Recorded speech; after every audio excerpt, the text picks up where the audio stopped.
सभी को जय श्री राम। मैं अपने चैनल फ्यूचर एमर्स में आपको लेकर आ गया हूँ। सबसे पहले तो आप एक काम करिए, अगर आप इस चैनल पर नए हैं तो सब्सक्राइब कर लीजिए। देन आपको अगर वीडियो पसंद आती है तो उस वीडियो को लाइक करें। Then let's move to the video.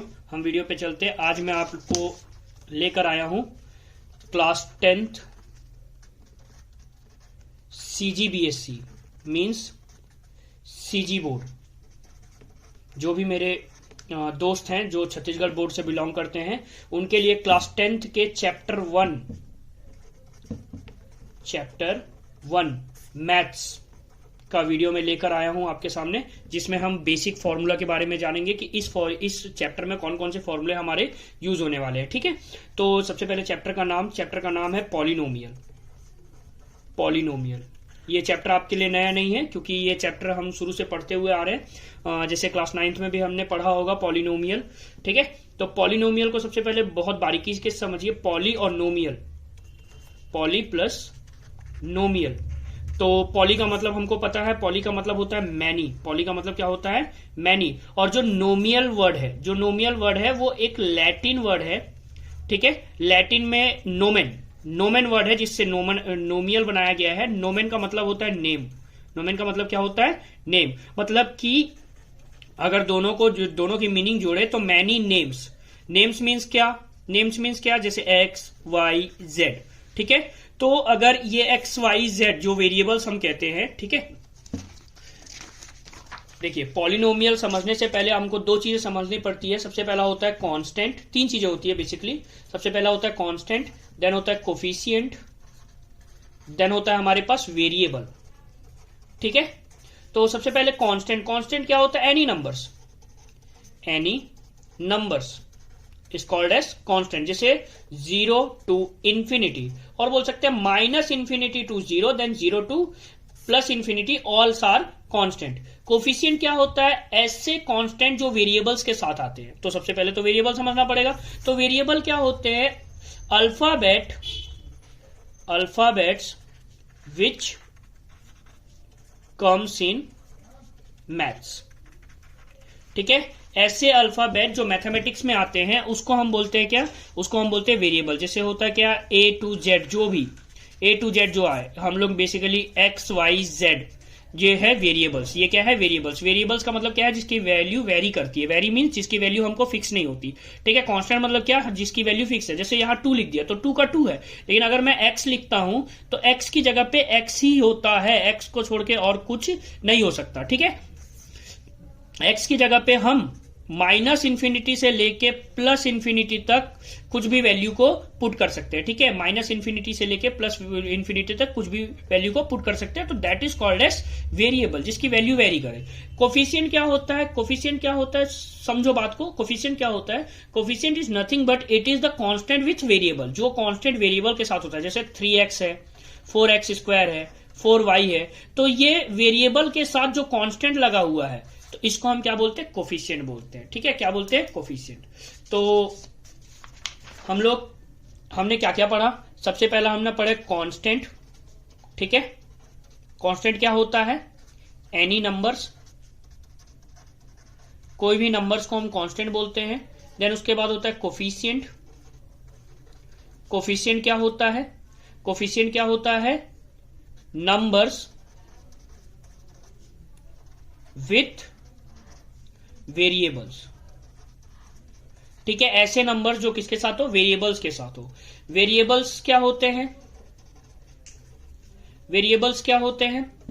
बात को समझो। वेरिएबल्स क्या होते हैं? ऑल अल्फाबेट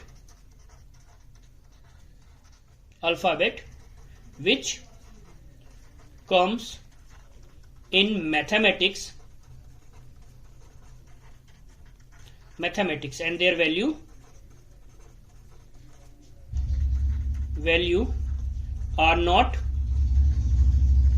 फिक्स्ड, जिसकी वैल्यू फिक्स नहीं होती है। ठीक है, अब हम लोग बेसिक टर्म की तरफ पढ़ते हैं जो हमको करना है। जैसे पॉलिनोमियल तो मैंने बात समझा दिया। पॉलिनोमियल जो है ना, जब बहुत सारे वेरिएबल्स का टर्म हमारे पास आता है, जैसे हमारे पास होता है, सबसे पहला होता है मोनोमियल,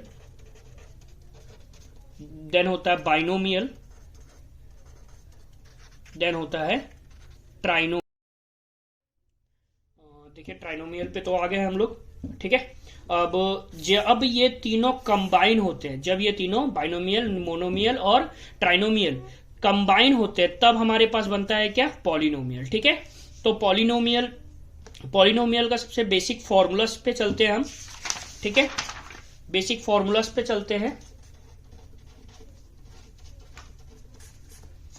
चलते हैं, हमको फॉर्मूलास जानने हैं। तो सबसे पहला क्या होता है, सबसे पहला होता है क्वाड्रेटिक इक्वेशन। क्या होता है, क्वाड्रेटिक इक्वेशन, ठीक है। अब ये क्वाड्रेटिक इक्वेशन क्या होता है, इस ax² plus bx plus c is equal to 0 equation के इस फॉर्म को हम क्या बोलते हैं, क्वाड्रेटिक इक्वेशन बोलते हैं। इक्वेशंस के इस फॉर्म को क्या बोलते हैं, क्वाड्रेटिक इक्वेशन बोलते हैं। हमारा जो भी फॉर्मूला आएगा वो क्वाड्रेटिक इक्वेशन पे ही बेस होगा, ठीक है। जैसे सबसे पहला होता है रूट्स, ठीक है।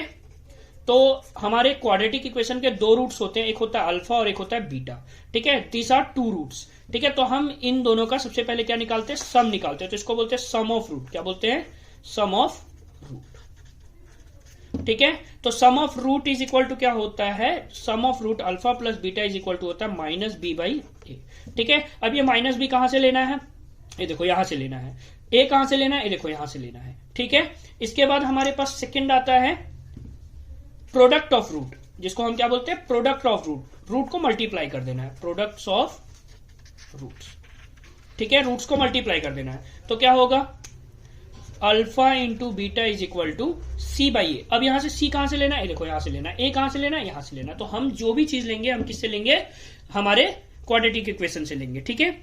इसके बाद हमारे पास एक और चीज आती है, फॉर्म ऑफ क्वाड्रेटिक इक्वेशन। क्या, form of quadratic equation, form of quadratic equation. इसका मतलब क्या है फॉर्म ऑफ क्वाड्रेटिक इक्वेशन का, कि आपके पास अल्फा और बीटा गिवन है, आपको एक क्वाड्रेटिक इक्वेशन बनाना है। तो कैसे बनाओगे, के x minus alpha and x minus beta. जब हम इन तीनों को मल्टीप्लाई करेंगे, अगर के को हम 1 मान लेते हैं, कांस्टेंट को 1 मान लेते हैं, और जब हम इन दोनों को मल्टीप्लाई करेंगे तो हमारे पास क्या आएगा, x² minus alpha plus beta into x plus alpha into beta is equal to 0। ये आ गया हमारा क्वाड्रेटिक इक्वेशन का एक फॉर्मूला, ठीक है, जिससे हम अल्फा और बीटा की मदद से क्वाड्रेटिक इक्वेशन निकाल सकते हैं, ठीक है। इसके बाद इस चैप्टर में यूज होने वाला है सबसे मेन चीज फैक्टर थ्योरम। फैक्टर थ्योरम क्या होता है, फैक्टर थ्योरम बोलता है कि जो फंक्शंस ऑफ एक्स होता है वो किसके इक्वल होता है, 0 के इक्वल होता है। यही फैक्टर थ्योरम है, ठीक है। इसको हम और क्वेश्चन जब करेंगे तब इसको हम और अच्छे से समझेंगे, ठीक है। इसके बाद हमारे पास होता है एक रिमाइंडर थ्योरम। क्या होता है, रिमाइंडर थ्योरम, ठीक है। हमारे पास एक क्या होता है, रिमाइंडर थ्योरम। रिमाइंडर थ्योरम क्या होता है, देखो रिमाइंडर थ्योरम क्या होता है, रिमाइंडर थ्योरम बोलता है dividend is equal to divisor into quotient plus remainder, ठीक है, ठीक है। इतना समझ में आया। अब ये डिविडेंड क्या होता है, डिविजर क्या होता है, तो जब हम किसी को भी डिवाइड करते हैं, जो हमारा सेंटर में होता है उसको हम बोलते हैं डिविडेंड। क्या बोलते हैं, डिविडेंड। जो हमारा यहां होता है, यहां जिससे हम डिवाइड करते हैं उसको हम बोलते हैं डिविजर, ठीक है। और जो हमारा आखिरी में जो बचता है उसको हम बोलते हैं क्वोशिएंट। क्या बोलते हैं, क्वोशिएंट, ठीक है। और अगर हम सॉल्व करके अगर कुछ बचाते हैं नीचे तो उसको हम बोलते हैं रिमाइंडर। क्या बोलते हैं, रिमाइंडर, ठीक है। इतना क्लियर है सभी को। इसमें कुछ आइडेंटिटीज लगेगी, इस चैप्टर में कुछ आइडेंटिटीज लगेगी। उस आइडेंटिटीज को बहुत अच्छे से समझ लेना, याद कर लेना, ठीक है। क्योंकि ये आइडेंटिटीज आप लोगों के लिए नई नहीं होगी, और जिसके लिए नई होगी वो तुरंत याद कर लेंगे, क्योंकि ये जो है आपका लाइफ टाइम तक साथ देने वाला है ये आइडेंटिटीज, ठीक है। तो a प्लस बी का whole square is equal to होता है a² plus 2ab plus b², ठीक है। ऐसे ही a माइनस बी का whole square is equal to क्या होता है, a² minus 2ab plus b², ठीक है। ऐसे ही क्या होता है, a² माइनस b²। तो इसका क्या होता है, a प्लस बी और a माइनस बी। एक और एक्सेप्शन है, वो ज्यादा यूज नहीं होता है इस चैप्टर में, लेकिन याद कर लीजिए, a plus B plus c का होल स्क्वायर क्या होता है, a² प्लस b² प्लस C square plus 2ab plus 2bc plus 2c। इतना अगर आप पढ़ लेते हैं इस चैप्टर के, इतना बेसिक्स जितना मैंने अभी पढ़ाया, अगर आपको नहीं समझ आता तो रिवाइंड कीजिए वीडियो को और सभी का स्क्रीनशॉट लेके अपने नोट्स एक अच्छी बनाते हुए चलिए, जिससे आपका क्या होगा, पूरे क्लास 10th के, अगर आप क्लास 10th में हैं तो आपकी नोट्स बहुत अच्छी बन जाएगी मैथ्स की सारे फॉर्मूलाज के साथ। ठीक है, ये मैं बेसिकली छत्तीसगढ़ के बच्चों के लिए लेके आया हूं। ठीक है, तो इस वीडियो को ये वीडियो अगर आपको पसंद आई है तो सबसे पहला काम करिए, लाइक कीजिए। ठीक है, वीडियो को। अगर ये वीडियो और आपको ऐसे वीडियोस अगर चाहिए, जैसे मैं अभी इस चैप्टर के पूरे क्वेश्चंस को सॉल्व करूंगा लाइन बाय लाइन, तो अगर आपको उसको देखना है तो सबसे पहले क्या करिए, सब्सक्राइब कीजिए चैनल को। ठीक है, इसके बाद अगर आपको नोटिफिकेशन चाहिए तो बेल आइकन पे जरूर क्लिक कीजिए, बेल आइकन पे जरूर क्लिक कीजिए। ठीक है, बेल आइकन पे जरूर क्लिक कीजिए। ठीक है, तो आज के लिए जय श्री राम सभी को, बाय बाय।